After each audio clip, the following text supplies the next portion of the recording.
Pakonsyahin at pagsisihin ang taong nakagawa ng matinding kasalanan sa iyo, kahit na ito pa ay iyong kapartner, iyong ex o di kaya ang iyong asawa na nagkasala sa inyo. Hello mga guys, kumusta kayo? Panibagong araw, panibagong video na naman tayo. And sa araw na ito ay isa na naman video ang aking ituturo sa inyo na simpleng gabay o simpleng pamamaraan na makakatulong sa atin. At bago ang lahat, gusto ko lang mag-disclaimer sa mga taong hindi naniniwala at hindi gusto ang mga kagaya nitong video. Please skip this video and maghanap kayo ng videos na gustong gusto nyo, dahil ang video na ito ay para lamang ito sa mga taong naniniwala and gusto mag-try. Sa lahat po ng mga nagko-comment dito sa aking video, dito sa loob ng aking channel, mag-ingat sa lahat ng mga nagre-reply sa inyo na dinadala kayo sa kanilang WhatsApp, ini-imo app, upang makaiwas po tayo sa scam. Ngayon po, ituturo ko sa inyo paano makonsensya ang taong nakagawa ng kasalanan sa inyo. Paano siya makonsensya sa kanyang mga ginawa sa inyo o ibalik sa kanya yung sakit na nagawa niya sa inyo or yung lahat ng sakit na nararamdaman mo nung ginawan kanya ng kasalanan. Dito po is kailangan natin ng ating gagamitin. So ano nga ba ang ating gagamitin dito? Kailangan mo lamang dito maghanda ng larawan ng inyong target.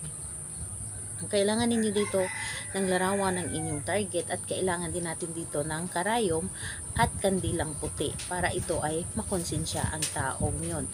And yun lamang ang dapat nating ihanda. Syempre, kailangan din natin dito ng panindi. And kapag ready na yung mga naibanggit ko na ating gagamitin, ang isunod po ninyong i-ready is ang inyong sarili. Yes po, isunod ninyo i-ready ang inyong sarili. Kailangan na i-claim ninyo sa inyong sarili na gustong gusto ninyo itong gawin. Kailangan na alam ninyo sa inyong sarili na ito ay para sa inyo, na makakatulong sa inyo at buo ang inyong loob sa paggawa nito at hindi kayo nagdalawang isip sa paggawa ng isang ritual.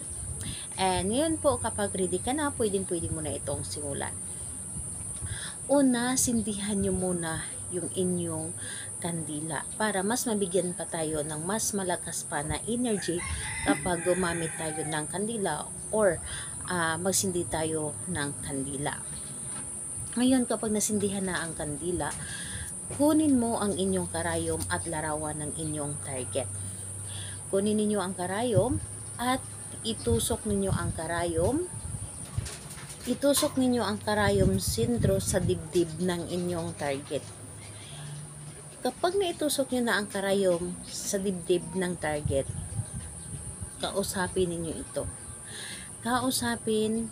Sabihin ninyo ang inyong nais.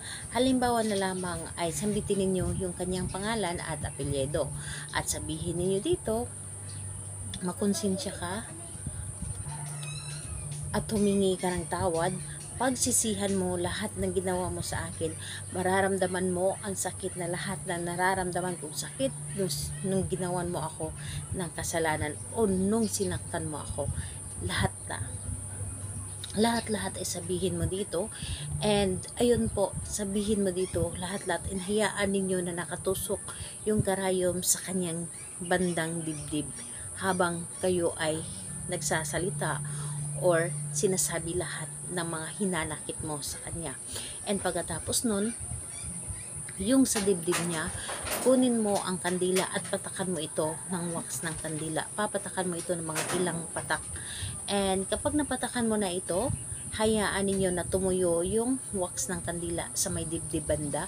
And yung larawan, kapag natuyo na yung wax ng kandila, humanap kayo ng paglalagyan. Halimbawa ay garapon. Ilagay ninyo ito sa loob ng garapon, ang larawan kasama ang karayom. And takpan nyo po ito at itago ninyo sa madilim na bahagi ng kasulok-sulukan o sulok ng inyong bahay para hindi ito makita ng mga kasamahan ninyo sa bahay. Dahil ang paggawa ng isang ritual ito ay sikreto lamang at hindi natin ito ipagsasabi. Yung tipong ikaw lamang ang nakakaalam ito. Ngayon po, kapag natago nyo na ito, hayaan ninyo ng mga 1 linggo, saka ninyo ito kunin at saka ninyo tanggalin yung karayom na nakatusok sa kanyang dibdib.